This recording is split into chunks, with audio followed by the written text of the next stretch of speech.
Whew. Hey everybody, so I wanted to do a quick talk. I'm so far away, but I wanted to do a quick talk because I spoke with some people yesterday, and I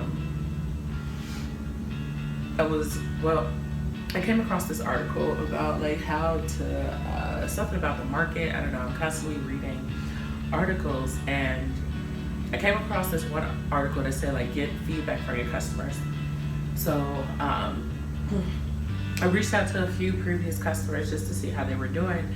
And then I also caught up with a bunch of people that I may have connected with before, but never fully fleshed out like a full sale. And as I connected with a lot of people, like I noticed this trend where a bunch of people just stopped doing what they wanted to do with their business and just like moved on with their lives. And I wanted to speak on that a bit because like coming from someone who has started a ton of different businesses and I failed at all of them. Like I was a jury designer for a short while. That didn't go through. I was a photographer, like doing strictly photography, like event photography, and I couldn't keep up with the pace, or I couldn't even find new leads. Like it was so much that I have failed on over the years, and I want to tell those people like who completely stop to take a look at what the bigger picture is for you. I know for me, for so long, me doing side hustles or me doing like a side business was a way for me to survive. So I knew that if I couldn't, I knew that I needed more than one form of income to survive. And for a really long time, that income for me was hair braiding. Like that was the steady thing that I had. And I needed more than that. And as I tried to do more, like I constantly failed at it. But after I reached that breaking point where I was like, okay, let me pursue a career in tech, even though my way to getting into tech is like a long story. But once I got into tech and I had my stable job and I was a little bit more comfortable, I really took the time to step back and think about what is it that I really want to do with my life. Like if I see myself at 45, 55, like what am I doing? And immediately my thought went to my kids and how they see me work and how I can inspire other people to try to just do more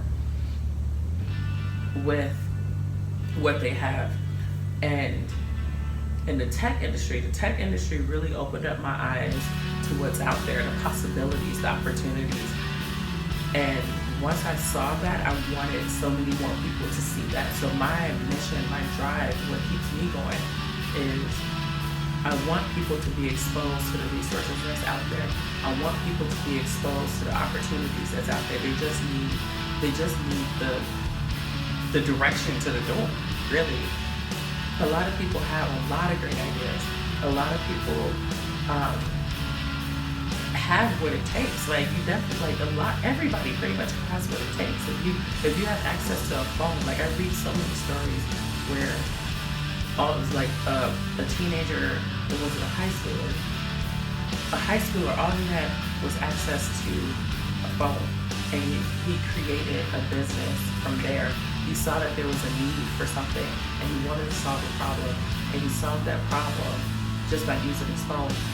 And I know, after speaking with a couple of people, the one thing that was always in common, I kept hearing this, the one thing that stopped people in their tracks, like it just completely hindered them from moving forward. The one thing was they were struggling with their business, trying to find the right direction, trying to get clients, trying to do all the different things it takes to run the business, and they see other people passing them by. And I see this all the time. Like yesterday I did a video talking about the networking event that I went to.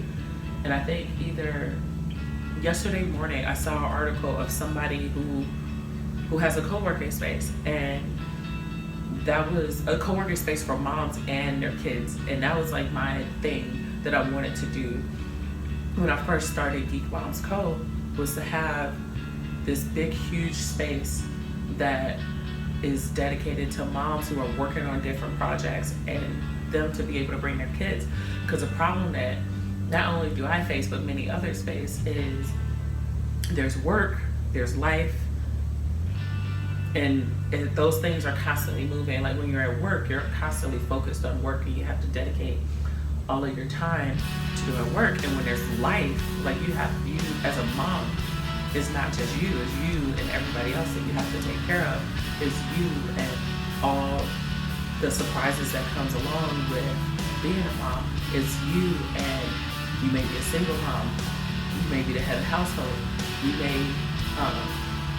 have a child that has a disability, or you may have a child that suffers from PTSD or whatever it may be, and you want to have time for you and you want to pursue either art, fashion, blogging, whatever it is, but sometimes it just gets really hard to squeeze in that time for yourself.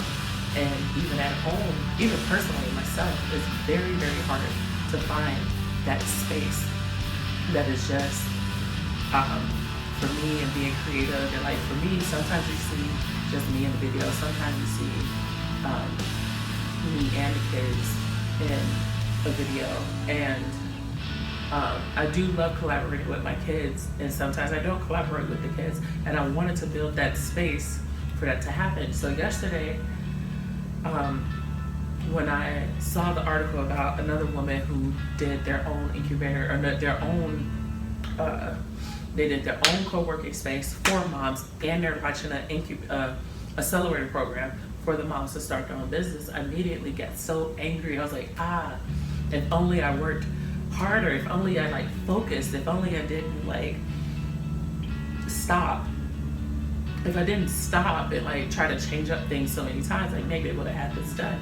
And it was immediately, it was instant. I was beating myself up, all because I saw this one article.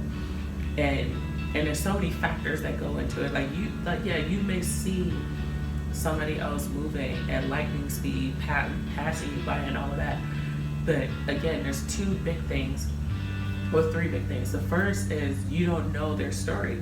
You don't know what they went through. You don't know how hard they struggled to get to that point. Or they may even be struggling now.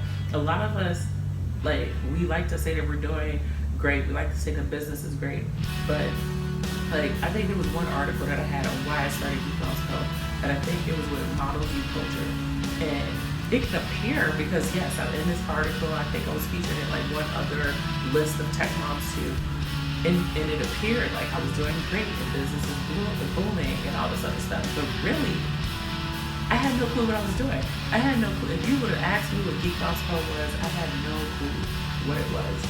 So again, you don't know where they are in their life. And then the second thing is their vision of success is going to look completely different from your vision of success. And that's one of the things you have to sit down and ask yourself, what am I trying to accomplish? What is that big goal?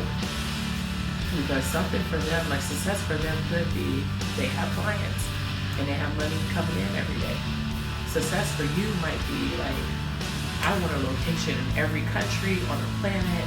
I want franchises. I want to be embedded in schools, or I want my product in every corporate office. Success for you might be way bigger than what that other person is trying to accomplish. So it's very hard to constantly compare yourself to others. For instance, the person that I saw in the article, they're creating their space in Baltimore. I'm in Chicago. They're helping people launch businesses. I'm more focused on tech and digital media. So our niche is completely different. And that's the third point that I wanted to make. Something that somebody else is doing may not be exactly the same thing as what you can bring, and what you can bring is very, very valuable. So I wanted to bring this message to those who are thinking about quitting, or they feel like their idea stinks and they want to start over, which is perfectly fine. To stop, it is perfectly fine to stop and take a break if you need to take that break. But if you really want a business for yourself, I ask of you to take a step back and think about what that big picture is for you, what that big goal is for you, and then list out the steps on how you can get to that goal, and then like break it down, break it all the way down. And the parts that you don't know about, ask somebody for help on how you can get that accomplished. Because like the more you research and the more you look into it, like the more you're gonna learn. Like for so long I had my website up, constantly had it up. Nobody was going to the website, nobody was clicking anything. It was always either they'll look at the blog or they'll look at the main page, and nobody was doing any engagement. And it was not until I was scrolling through Facebook, and for some reason, yay Facebook algorithms, people kept talking about content writing, or copywriting, wrong word, copywriting. And I had no clue what that was. I always thought copywriting as something legal, like somebody's writing up your legal paperwork. Like I had no clue what copywriting was. And it was not until I saw Facebook that day, and I think I saw 3 different people talking about it. And then there was a video from Marie Forleo speaking about websites and how you need to embed copywriting into your websites, because the way that you speak, because after so much research, your language is going to change, and you're constantly going to keep using that language, and your customers don't understand the same language that you're giving out. So even right now, all this week I've been working on copywriting just to make sure I put the customers first, and I explain to them how I'm benefiting them. And that took a lot of breaking down from, oh, I want a website. Okay, what is the website going to do? What does the website need? And you don't want to have too much overcrowding on your vision. Like, just be clear what you need to accomplish, what you want to do, what's your big mission, what's the goals you want to hit, and just move forward with it. So that's it. My lunch hour's over. Hopefully nobody can hear me talking to myself, and I got to go work on my website and not watch JK News, because that's what I'm doing. Yeah, so I did start off this conversation like yesterday in the kitchen, but I think there was a few points that I was missing in the video. So I just wanted to address those things and just send it out. Apologies for looking a mess. I've been having a lot of, well, you know what? I'm gonna stop talking. I'm a rambler. Time to go.